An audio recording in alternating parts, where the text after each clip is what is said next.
Hello বন্ধুরা, আজকে শনিবার, আমার আজকে ছুটি। তো আমি আজকে একটুখানি চলে যাচ্ছি এই সন্ধ্যের দিক করে বজরংবলীর মন্দিরে পুজো দিতে। হঠাৎ করে মনটায় খুব ইচ্ছে হলো, তো চলো আমিও যাই আর তোমাদেরকে প্রত্যেকে একটুখানি ঘুরিয়ে দেখাই যতটা সম্ভব হবে।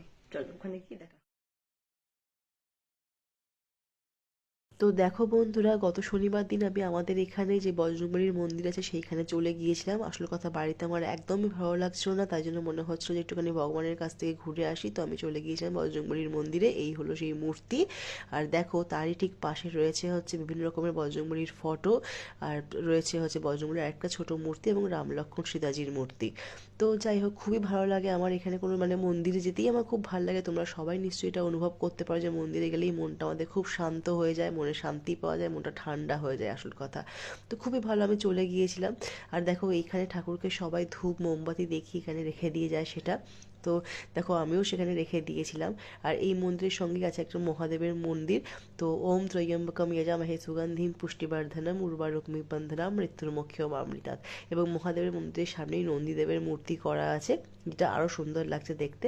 আর তারই ঠিক অপোজিটে রয়েছে হচ্ছে ওই একই সঙ্গে লাগোয়া মা শিরোয়ালির মূর্তি।